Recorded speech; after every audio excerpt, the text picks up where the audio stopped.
새로운 사사 이야기를 시작할 때는 꼭 이런 이야기들이 나옵니다. 이스라엘의 범죄, 그리고 하나님의 진노와 심판, 이런 이야기가 새로운 사사 이야기를 시작할 때 나오는 이야기죠. 이스라엘 백성들은 어떤 사사가 나타나서 그들을 구원한 다음에는 잠깐은 잘했는지는 몰라도 그 반짝의 시간이 지나면, 사사가 죽고 나면 꼭 하나님 앞에 악을 행하곤 했습니다. 여호와의 목전에 악을 행하여, 오늘 말씀에도 그렇게 시작하고 있는데, 여호와의 목전에, 이 목전이라는 것은 눈앞이라는 뜻으로 제가 계속 말씀을 드립니다. 이게 목이 뭐지, 여기다 뭘 했나 이러실 수 있는데 그게 아니고요, 눈앞에 라는 뜻입니다. 사사 야일 후에, 입다가 일어나기 전에 이스라엘은 과연 어떤 악을 행했던 것일까요? 여러분, 이스라엘이 어떤 악을 행했는지 6절 말씀을 통해서 같이 확인해 보겠습니다. 함께 읽겠습니다. 이스라엘 자손이 다시 여호와의 목전에 악을 행하여 바알들과 아스다롯과 아람의 신들과 시돈의 신들과 모압의 신들과 암몬 자손의 신들과 블레셋 사람들의 신들을 섬기고 여호와를 버리고 그를 섬기지 아니하므로. 아멘. 자, 여호와를 버리고 주님은 섬기지 않았어요. 그런데 앞에 보니까 온갖 신들은 다 섬기고 있는 것을 보게 되죠. 온갖 신들, 7개로 7신들이 이제 분류가 되는 것을 보실 수가 있습니다. 하나님 아닌 모든 것이면 된다는 거예요. 하나님만 빼고, 하나님만 아니면 되고, 그 모든 것을 다 섬길 마음의 준비가 되어 있습니다. 그러자 하나님은 이스라엘에게 진노하셨고, 그리고 블레셋과 암몬의 손에 그들을 파셨다고 합니다. 그래서 가장 먼저 요단 동편의 길르앗에 거주하는 이스라엘이 18년 동안 억압을 받았고요. 그리고 그 억압은 확장이 되어서 요단 서편 지역까지, 그래서 유다와 베냐민과 에브라임 족속도 심히 곤고해졌다고 합니다. 저는 오늘 말씀을 준비하면서 주초부터 많은 생각과 번민 속에서 마음이 복잡하고 무거웠습니다. 왜냐하면 이스라엘의 범죄의 모습을 통해서 우리의 범죄의 모습을 들춰내야 했기 때문이죠. 오늘 설교가 이스라엘의 범죄, 이스라엘의 우상 숭배의 얘기만 하고서 끝난다고 한다면 이건 정말 들으나 마나한 설교가 될 거예요. 에휴, 저 사람들, 이스라엘 사람들 하고 손가락질을 하고서 마치는 그런 설교 예배가 무슨 의미가 있겠습니까? 그 이야기를 통해서 나의 범죄, 나의 우상 숭배를 들춰서 돌이키고 회개하고 변화의 결단을 하는 것이, 그것이 의미가 있고, 그것이 여러분들이 이 자리에 나와 있는 보람이 있는 것이거든요. 그러니 여러분들의 범죄, 우상 숭배 이런 것들을 들춰내야 되니까 제 마음이 가시방석 같고 불편하고 괜히 고민이 되고 그렇더라고요.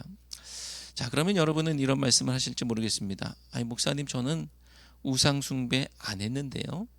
목사님, 저는 걱정하실 만한 그런 것들이 저에게 없는데요 라고 말씀하실 수도 있겠죠. 과연 그럴까요? 과연 그럴까요? 지난 우리 청소년 수련회를 통해서도 고백하고 간증하지만 우리 아이들도 내가 죄인인 줄 몰랐어요. 그런데 내 안에 더러운 것들이 있다는 사실을 깨닫게 되더라고요. 나 정도면 괜찮다고 생각하시는 여러분 속에 들춰내고 드러내서 깨뜨리고 없애버려야 될 그런 죄악의 모습이 분명히 있습니다. 물론 여러분이 손바닥에 왕자 새기신 것도 아니고 천공이라는 사람 찾아가고 뭐 그런 것도 아니시기 때문에, 나는 점도 안 쳐보고 부적도 안 썼기 때문에 저는 우상 숭배와 상관없다 이렇게 생각하실지 모르겠지만, 하지만 그렇지가 않습니다. 성도의 우상 숭배는 그런 것이 아니거든요. 그렇게 하는 우상 숭배를 하고 있다고 한다면 성도의 우상 숭배도 아니에요. 그건 그냥 성도도 아닙니다. 우상 숭배 하고 있는 그냥 이방 신자일 뿐이에요. 성도의 우상 숭배를 저와 함께 살펴보는 사사기의 흐름 속에서 정의를 해본다고 하면 이렇게 정의해 볼 수 있을 겁니다. 바알이 날마다 걸어오는 싸움에서 지는 거예요. 날마다 바알이 나에게 싸움을 걸어오고 있는데 거기에서 지는 겁니다. 이게 우상 숭배하고 있는 거예요. 이런 경우 여러분은 이것이 바알이다, 또 이것이 바알이 걸어오는 싸움이다 라는 것에 그것을 미처 깨닫지 못할 때가 더 많을 겁니다. 그러니까 나는 우상 숭배하지 않았다라고 자신 있게 말하는 것이죠. 이제 정확히 말씀을 드리면요, 오늘 6절 말씀을 자세히 들여다보시면 하나님만 빼고 다른 온갖 신들 섬기는 이스라엘의 모습을 볼 수가 있죠. 다른 것들은 다 섬기는데 하나님은 섬기지 않습니다. 하나님만 아니면 모든 것들을 섬길 준비가 다 되어 있습니다. 하나님 아닌 온갖 것에 마음을 드리는 것, 그것이 바로 우상 숭배이죠. 하나님보다 앞세우는 그것이 우상 숭배이죠. 우상입니다. 마음을 드린다는 식으로 이렇게 추상적으로 말씀을 드리면 여러분들은 또 못 알아들으세요. 하나님 아닌 것에 마음을 드린다 하니까 못 알아들어요. 더 정확하게 말씀을 드리면 하나님 아닌 다른 온갖 곳에는 돈을 쓰는데 하나님께는 인색한 거예요. 하나님 아닌 온갖 것에는 내 시간을 다 바치는데 하나님께는 인색한 거예요. 그게 우상 숭배입니다. 목사님, 저도 먹고 살아야죠. 어떻게 하나님께 먼저 드립니까? 그렇지 않습니다. 먹고 사는 것이 하나님보다 앞서지 않아요. 굶더라도 하나님 앞에 드리는 것이죠. 목사님, 저도 사회생활 해야 되는데 어떻게 하나님 앞에 먼저 드립니까? 그렇지 않습니다. 사회생활 못하는 한이 있더라도 내가 홀로 외톨이로 살더라도 하나님 앞에 드리는 것이죠. 세상이 나를 몰라줘도 하나님 앞에 드리는 것입니다. 목사님, 저도 취미생활은 해야죠. 어떻게 하나님 앞에 먼저 드립니까? 그렇지 않습니다. 취미생활이 하나님보다 앞서지 않습니다. 그거 못하더라도 하나님 앞에 드릴 것은 드려야 하는 것이죠. 여러분, 저는 그렇게 율법적인 신앙을 강요하고 강조하는 사람은 아니라는 것을 느끼셨을 것입니다. 율법적인 걸 강조하지 않고요, 얽매이는 것 그렇게 강조하지 않습니다. 성도가 세상에서 빌빌거리고 교회에서는 그럴싸한 사람 되는 것 원치 않고요, 세상에서도 돋보이고 세상에서도 인정받는 그런 성도의 모습이 되기를 원합니다. 그래서 성도가 사회로 나가고 세상에서 활동해야죠. 그게 맞죠. 그런데 오해하지 마실 것은 하나님께 드릴 것은 드리고 교회에 나와서 헌신할 것은 해야 하는 것입니다. 둘 중 하나만 선택해야 되는 것이 아니에요. 내가 성도로서 사회에서 빛나야 되고 돋보여야 되니까 교회를 희생하고 하나님을 희생시키고 나는 세상에서 잘 될게요. 그런 교회들이 있긴 합니다. 그렇게 말하는 경우도 있고, 어떤 목사님 또는 어떤 성도님들은 목사님, 제가 한 5년 바짝 세상에서 돈 벌고 성공하고 그때 돌아와서 섬길게요. 그러는 분도 계시기도 하고, 또 어떤 분들은 어떤 장로님이, 어떤 권사님이 이번에 국회의원도 돼야 되고 대통령도 돼야 되고 그러니까 교회에서 봉사하고 뭐 하는 거, 섬기고 헌신하는 거 다 빼주고 거기서 성공할 수 있도록 해줍시다. 하나가 희생돼야 되는 게 아니에요. 둘 중에 하나가 희생해야 한다면 하나님이 왜 희생을 해야 되겠습니까? 우리의 신앙은 하나님을 희생하는 것이 아니고요, 나를 희생하는 것입니다. 하나님을 먼저 주님 앞에 나와 헌신하고 섬기는 것을 먼저 선택하는 것이죠. 그것이 성도가 제대로 신앙생활하는 방법이에요. 성도의 경제활동, 또 사회생활, 그리고 성도의 여가활동은 무엇을 위한 것입니까? 그것은 하나님을 위한 것이 아닌가요? 무엇을 하든지 하나님의 영광을 위해 해야 한다고 하지 않습니까? 고린도전서 10장 31절 말씀을 함께 읽겠습니다. 그런즉 너희가 먹든지 마시든지 무엇을 하든지 다 하나님의 영광을 위하여 하라. 아멘. 하나님, 제가 먹고 마셔야 해서 하나님께 드릴 것이 없습니다. 하나님, 먹고 마셔야 해서 주님께 드릴 시간이 없습니다. 하나님, 먹고 마시느라 힘들어서 주님을 위해서 일할 수가 없습니다.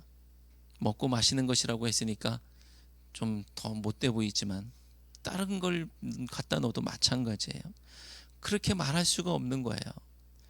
주님의 영광을 위해 해야 할 그 일들이 주님을 대신하거나 주님보다 앞서는 우상이 되어서 하나님께 드릴 것이 없습니다. 그렇게 하나님 아닌 것을 섬기며 살아가는 인생이 우상 숭배의 인생이 아니면 뭐가 우상 숭배입니까? 하나님께 드리는 돈과 시간과 헌신은 그렇게 아까운데 다른 모든 것들을 위해서는 내 시간과 물질과 노력을 다 드려요.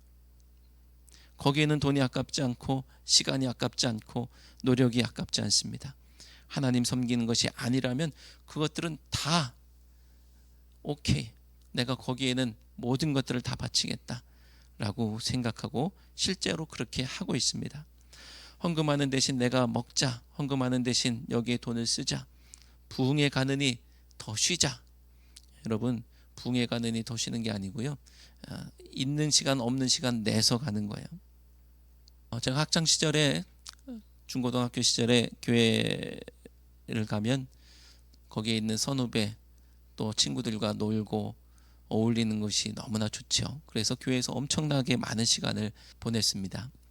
그런데 토요일이 됐건 뭐 주일이 됐건 주일날 오후에 오전에 활동 다 하고 예배드리고 활동하고 오후 내내 다 놀아요. 친구들하고 동기들과 또 선후배들과 놀아요. 그리고 1층에서 놀 때 2층에서 이제 예배 준비하는 시간이 돼서 소리가 납니다. 뭐 찬양 연습도 하고 뭐 소리가 납니다. 어른들이 하나 한 분 두 분 이렇게 오시기 시작합니다. 그러면 아이들이 하나 둘 집에 가는 거예요. 제 마음속에 너무나 그게 불편한 거예요.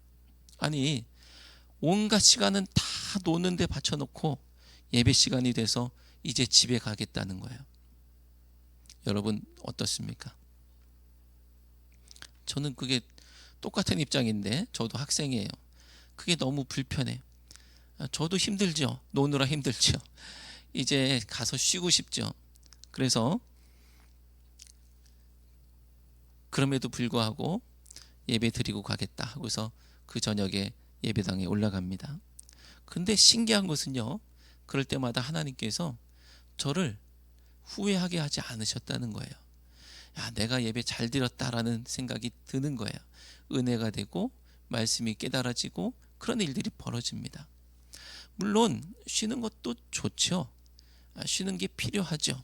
하지만 하나님보다 앞서지 않는다는 것입니다. 교회 일에 헌신하느니 쉬자. 그렇게 우리는 수시로 바알이 걸어오는 싸움에 걸려 넘어지고 집니다. 하나님께 인색한 대신 내가 후하게 물질과 시간과 노력을 드리는 그것이 우상입니다. 이러면 우리 마음속에 불편함이 있어요. 그래서 지난 한 주간 제가 너무나 고민스러운 거예요. 이런 말씀들을 나누는 것이 과연 성도들에게 어떤 불편함을 줄까? 그런데 잠깐 불편하고 내가 돌이킬 수 있다고 한다면 이런 말씀들을 내가 해야 하는 것인데 눈치 보느라 못하고 있는 것은 아닌가, 이런 고민 속에 그렇게 한 주간을 불편하게 저도 지냈습니다. 그런데 이런 우상만 있는 것이 아니고요, 우리에게는 이런 우상이 또 있습니다. 내가 만든 것, 내가 사놓은 것, 내가 해놓은 것, 이런 우상이 있습니다. 이 우상도요, 교회마다 엄청나게 차고 넘치고 득실득실합니다. 교회마다 이런 우상들이 가득가득 넘쳐요. 그래서 목사님들이 아우성이에요. 내가 해놓은 것, 내가 만들어 놓은 것, 이런 것들. 제가 어디 가서 우리 교회 드럼에 심벌이 하나가 없죠. 필요한 심벌이 있습니다. 그래서 다른 교회 갔더니 그 교회에 정말 버리기 직전인, 뭐 버린다고 해도 뭐 이상하지 않을 드럼이 있어요. 거기도 구색이 안 맞습니다. 근데 거기 우리가 필요한 게 있어요. 그래서 목사님 이 심벌 놔주시라고 그랬더니 이거 누가 해놓으신 것이라서 버리지도 못하고 있습니다. 그러고 있는 거예요. 그런 우상들이 교회마다 가득가득 넘쳐나고 있습니다. 내가 해놓은 거 왜 치우냐고, 내가 해놓은 거, 내가 사다 놓은 거 왜 버리느냐고, 내가 해놓은 거 섬기느라 교회가 쪼개지고 갈라져도 그게 더 중요하다고 생각하는 분들이 계세요. 그게 우상입니다. 그렇게 우리는 또 한 번 바알이 걸어오는 싸움에서 지게 되는 것이죠. 사랑하는 성도 여러분, 하나님의 말씀은 남을 위한 말씀이 아니고 나를 위한 말씀입니다. 이스라엘 백성들이 이렇게 범죄해서 하나님의 진노를 사고 심판받았다라고 했을 때 그것은 내 마음이 찔려야 되는 거예요. 내 마음이. 그 아픔을 통해서 나를 하나님께로 더욱 가까이 가게 이끌고 그리고 변화의 결단을 하게 된다면 하나님의 말씀은 나를 찌르지만 그 말씀은 생명의 말씀이 될 줄로 믿습니다. 오늘 범죄한 이스라엘을 닮은 나를 발견했다면 하나님의 마음을 헤아리시고 돌이키는 우리 모두가 되시기를 주님의 이름으로 축원합니다. 이스라엘이 범죄하고 하나님은 진노하시고 또 심판하십니다. 이런 과정이 일반적인 사사기의 과정인데 그렇다면 그 다음이 무엇이냐? 그 다음은 무엇일까요? 이스라엘이 부르짖고 하나님은 사사를 세워서 그들을 구원하시는 것이죠. 그런데 이스라엘의 부르짖음은 보통 자신의 잘못에 대한 것이기보다는요, 그냥 괴롭다고, 그냥 아프다고, 힘들다고 외치는 것에 불과했습니다. 그냥 못 살겠다는 식이었어요. 당장 온니엘이 부름받기 전의 상황 속에서 이스라엘의 부르짖음은 3장 9절 말씀에서 이렇게 말씀합니다. 이스라엘 자손이 여호와께 부르짖음해, 이렇게만 되어 있어요. 거기 뒤에 그들이 왜 부르짖었고 뭘 잘못했고 뭐 이런 얘기가 전혀 없습니다. 처음 사사 온니엘이 부름받을 때 그냥 그들은 부르짖었던 거예요. 못 살겠다고 하나님 앞에 아우성했을 뿐입니다. 그리고 그 다음 에훗이 부름받았을 때도 마찬가지예요. 이스라엘은 3장 15절에 이스라엘 자손이 여호와께 부르짖음해, 이렇게만 되어 있을 뿐입니다. 그 다음에 드보라가 부름받았을 때에 그 앞에 이스라엘 백성들도 똑같이 4장 3절에서 여호와께 부르짖었더라 밖에 없는 거예요. 그리고 기드온이 부름받았을 때도 마찬가지입니다. 부르짖을 뿐이에요. 아이가 울기만 하면 반사적으로 젖병이 입에 물려지듯이 그 엄마 부모가 아이가 울기만 하면 내가 젖병을 바로 꽂아주겠다라고 그렇게 마음 먹고 준비하고 있듯이 이스라엘이 부르짖기만 하면 하나님은 그들을 구원하실 준비가 돼 있으셨던 모양이에요. 그런데 이런 것들도 한두 번이죠. 계속 반복되고 있는 이런 모습들, 부르짖기만 하면 사사 세워서 구원하셨던 그런 모습이 반복되고 있는데 한두 번이죠. 입다가 부름받기 전의 상황에서 이스라엘의 부르짖음은 뭔가 다릅니다. 10절 말씀을 함께 읽겠습니다. 이스라엘 자손이 여호와께 부르짖어 이르되 우리가 우리 하나님을 버리고 바알들을 섬김으로 주께 범죄하였나이다 하니. 아멘. 그들이 부르짖었는데요, 그 부르짖음에 내용이 있습니다. 그리고 그 내용 속에 회개와 돌이킴이 있는 것을 보게 됩니다. 우리가 하나님을 버리고 바알들을 섬겼다는 거예요. 그것이 내가 죄라는 것을 이제 알았다는 거예요. 그 잘못했다는 거예요. 그냥 부르짖을 뿐 아니라 그들이 구체적으로 무엇을 잘못했는지 정확하게 말씀드리고 있습니다. 하지만 하나님은 단단히 마음이 상하신 모양이에요. 하나님 마음이 상하셨습니다. 그전 같았으면 반사적으로 그냥 바로 젖병을 물리시고 그들을 구원하셨을 텐데 뜻밖의 말씀을 하십니다. 13절 14절 말씀을 함께 읽겠습니다.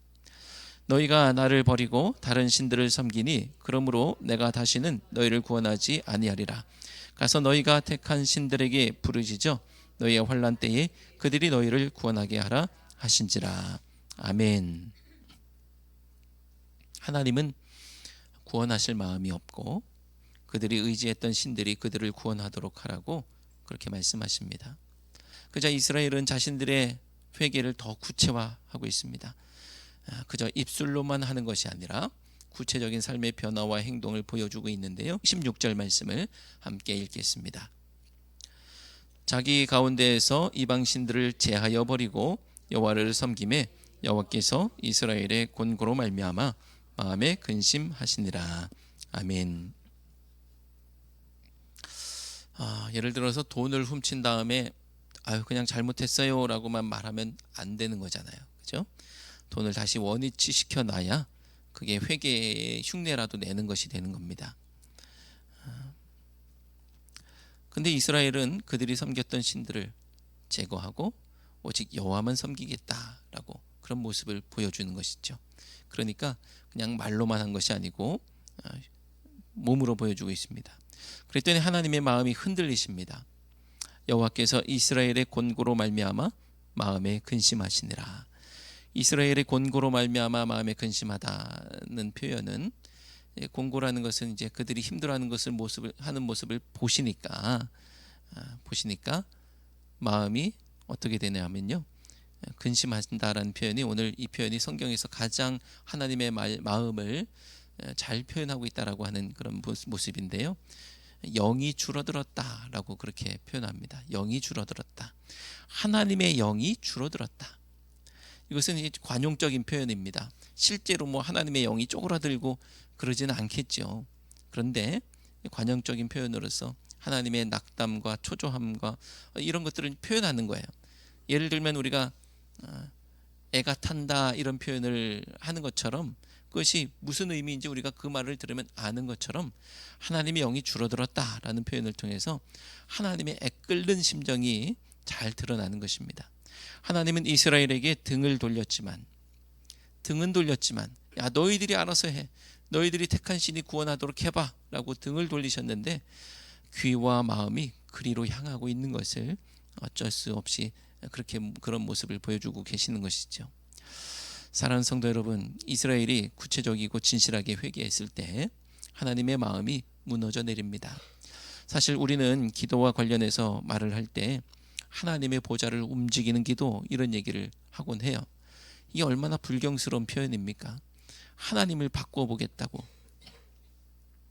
자기가 고집을 부리면 하나님도 어쩔 수 없이 내 말 들어주실 거라고 그렇게 생각하는 이 불경스러운 표현을 기도로 오해하고 있는 그런 모습이 우리 가운데 있죠. 하나님의 뜻을 꺾고자 고집을 부리겠다는 그런 모습. 하지만 하나님은 사랑이시고 우리를 만드셨고 그분의 의도는 선이시기에 진실로 회개하는 사람을 가만히 두시지 않습니다. 주시기를 원하시는 하나님께서 그것이 주님의 뜻을 거스리는 것이 아니라고 한다면 하나님은 우리를 도우시고 우리를 인도하시고 우리를 구원하실 줄로 믿습니다. 그러니 하나님 앞에 진실하게 회개하며 나가는 우리 모두가 되시기를 바랍니다. 이스라엘이 하나님께 부르짖었고 하나님께서는 알아서들 하라고 하셨지만, 하나님의 마음이 흔들리고 있는 그때에 암몬 자손이 길르앗에 진을 칩니다. 대적들이 쳐들어와서 진을 쳤기 때문에, 싸움을 걸어오고 있는 그 상황이기 때문에 어떻게든 이스라엘은 조치를 취해야 했죠. 이스라엘도 모여서 진을 치고 누가 먼저 나가서 암몬 자손과 싸울 것인지를 서로 눈치만 보고 있는 그런 상황입니다. 17절, 18절 말씀을 함께 읽겠습니다. 그때에 암몬 자손이 모여서 길르앗에 진을 쳤으므로 이스라엘 자손도 모여서 미스바에 진을 치고 길르앗 백성과 방백들이 서로 이르되 누가 먼저 나가서 암몬 자손과 싸움을 시작하랴. 그가 길르앗 모든 주민의 머리가 되리라 하니라. 아멘. 자, 그런데 누가 됐든 먼저 나가서 싸우면 그 사람은 길르앗 모든 주민의 머리가 될 것이라고 하고 있죠. 이것은 그를 사사로 세우겠다는 것으로 보는 사람도 있고 또 그를 왕으로 세우겠다는 것으로 보는 사람도 있습니다. 그런데 이게 어찌 됐든지 간에 그를 왕으로 세운다라고 한다면 그 왕으로 세우는 것 자체로도 문제가 되는 것이죠. 하나님이 왕이신데 그런 모습은 온데간데 없이 다시 사람을 왕으로 세우겠다는 모습, 그리고 사사로 세우겠다라고 한다면 그것도 문제가 됩니다. 아니, 사사를 하나님이 세우시지 자기들이 사사를 세웁니까? 그러니까 말이 안 되는 거예요. 이스라엘이 지금 하나님 앞에 잘못했습니다, 회개했지만 온전한 모습으로 회복하지는 못했다는 것을 알 수 있죠. 그리고 오늘 말씀 속에서 이 서로 누가 먼저 나갈 거냐, 누가 나가서 싸울 거냐라는 것을 서로 상의하고 있는 거예요. 서로 이르되라고 말하고 있죠. 근데 이스라엘은 원래 그러지 않았습니다. 이스라엘은 사사기 1장 1절에서 원래는 이랬거든요. 말씀을 보여주시면 두 말씀을 비교해 보시면 1장 1절에서는 누가 먼저 나가서 싸울 것인지를 하나님께 여쭈었던 사람들이에요. 하나님께 여쭈어 이르되라고 했습니다. 근데 오늘은 서로 이르되, 자, 하나님 앞에 잘못했어요 라고 했지만 그들의 죄의 관성과 그들의 죄악의 모습들은 여전히 처음의 모습과는 다릅니다. 점점 타락해 나가고 있는 이스라엘의 모습을 보게 되는 것이죠. 사랑하는 성도 여러분, 사사기는 뒤로 갈수록 이스라엘의 타락상이 깊어진다고 합니다. 오늘 반짝 회개하는 모습을 보며 희망을 가져보기도 하지만 여전히 난맥상인 것을 보게 됐죠. 비록 사사기는 뒤로 갈수록 타락하고 실망하게 된다 할지라도 우리의 인생은 사사기를 통해 깨닫고 새롭게 결단함으로 우상이 아닌 하나님만을 섬기고 바알이 걸어오는 싸움에서 믿음으로 이겨 승리하는 우리 모두가 되시기를 주님의 이름으로 축원합니다. 기도하겠습니다. 하나님, 저희들의 마음이 주님께만 인색했음을 고백합니다. 하나님 아닌 모든 신들 앞에 무릎 꿇었던 저희들의 모습을 또한 고백합니다. 그것이 우상 숭배인 줄도 모르고 물질과 시간과 노력을 들였던 저희들의 불신과 어리석음을 고백합니다. 용서하시고 돌이키게 하시며 새로운 결단으로 변화하는 저희들이 되게 하여 주옵소서. 저희들의 삶이 주님 앞에 영광 되기를 원하오며 예수님의 이름으로 기도드립니다. 아멘.